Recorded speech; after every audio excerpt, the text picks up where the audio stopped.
What's up, everybody? Welcome to Bios3 Raw TV. We got a few things we're going to talk about today. One is tonight I'm going to be recording a radio show called Geared Up Radio. Now, some of you guys know about it. There's a forum on Facebook called Geared Up.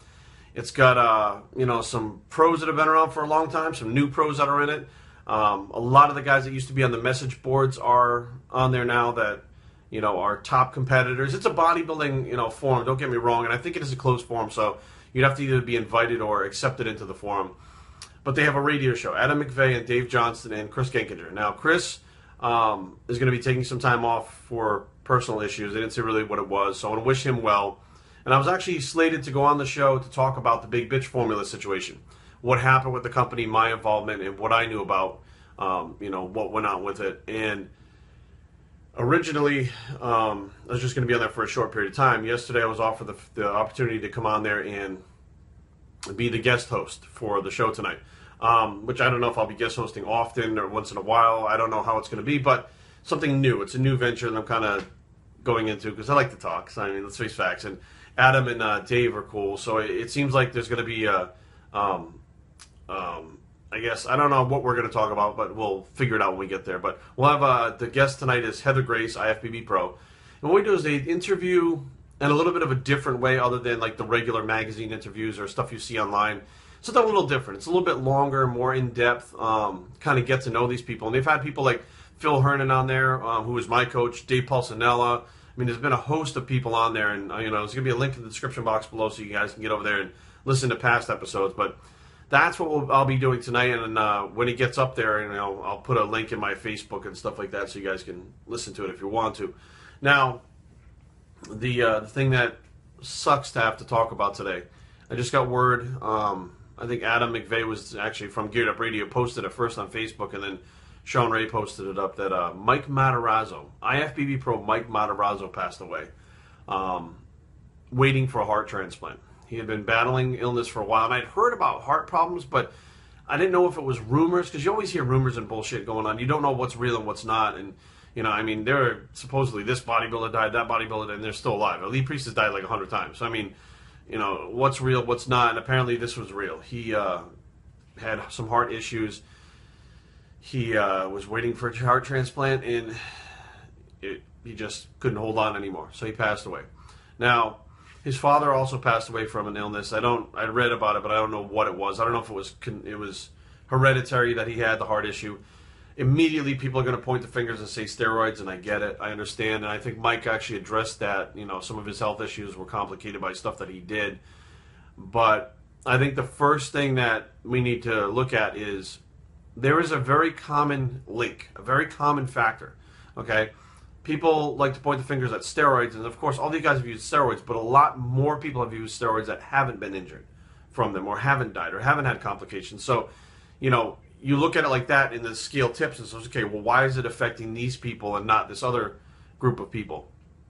The one common factor is all of these guys are over 40 that are having these heart complications, and one other common factor is they're all over the 240, 250 pound mark. These guys are all big.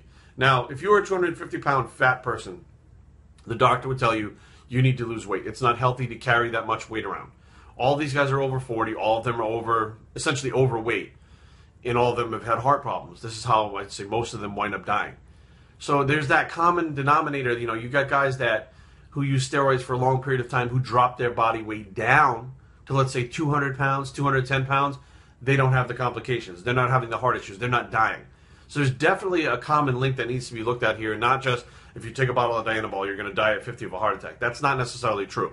Does it put more strain on the body? Yes. You're putting toxic chemicals in your body, and that has to put more strain on your body to begin with, on top of the fact that you're carrying probably 50 pounds more than your body is meant to carry.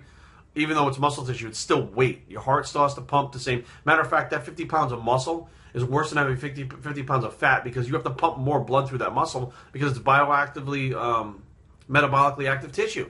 Unlike fat, which is not metabolically active, it's just stored energy. So it actually is worse to carry that muscle than to carry fat.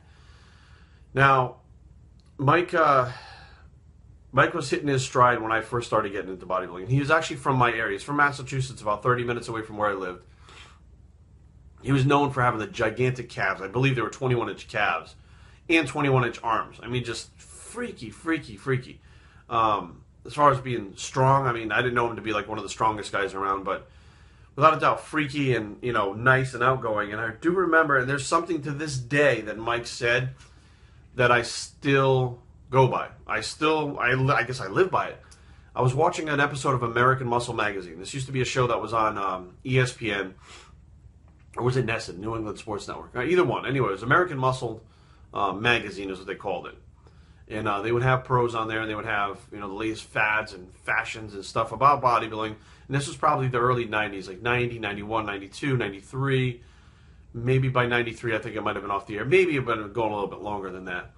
But Matarazzo was one of the guests on there, and they were talking to him. And, you know, he would be training in a sweatshirt on the thing, you know. And he mentioned, he said, I always train with a sweatshirt. You know, even if it's hot outside, he goes, when I go in the gym, I wear a sweatshirt for the first like 3, 4, 5 sets till I get warm.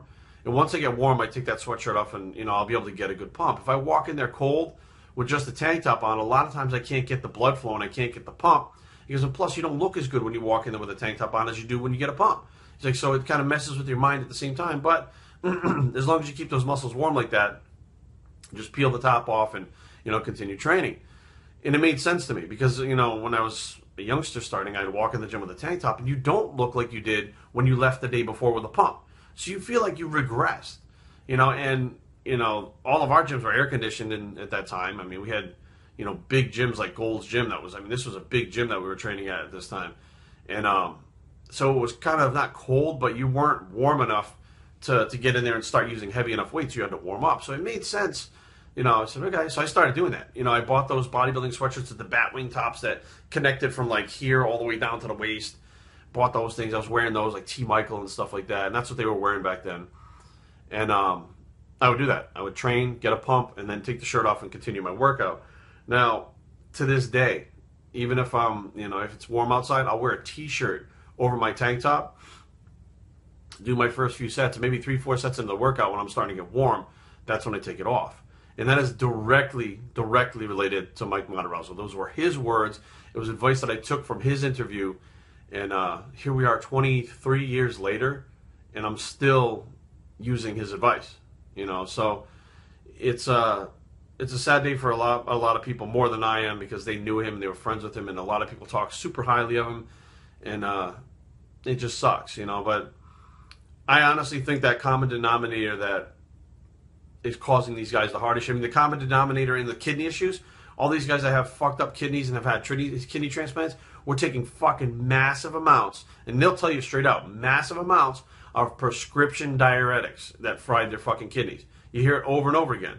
That's why some people have the kidney issues and some people don't. The ones who push the diuretics, there was one pro bodybuilder who took handfuls of fucking diuretics and didn't even count them. Didn't even fucking know how many he was taking. Would fucking dehydrate himself to the point where he was on a plane getting dehydrated. They'd put a fucking IV in him, get him off the plane, they'd bring him to the fucking hospital, rehydrate him with a glucose fucking bag and a water bag. And this motherfucker would leave the hospital, pop more diuretics and go to the fucking show, win the show, and then go back to the hospital to rehydrate again. I mean, what the fuck do you think that does to your kidneys? It's not steroids. It's the crazy fucking shit that they did that, you know, contributes to this stuff. Of course, I do think that steroids, just like smoking, alcohol, sitting in the sun too much, fucking drinking too much water. I mean, you name it, these things affect your body in a negative way. But, you know, it's sad to see those guys of the 90s, you know, so many of them are starting to fall now. And the ones that are falling are the guys that just can't give up being massive. They can't give up being big. Their identity is being that massive, big pro bodybuilder. And when they can't give that up, you know, it's going to affect them negatively, and we're starting to see the effects of that now. So rest in peace, Mike Matarazzo. For the rest of my life, your words that you said in an American Muscle magazine, which you probably didn't even think too much about when you said, are still ringing in my head, and I still use that advice daily. BioStraining@gmail.com. Leave comments down below, but don't fight. www.biostraining.com is a blog, and where it's the Matarazzo. Well, there's nowhere even near Matarazzo bicep, and we're out.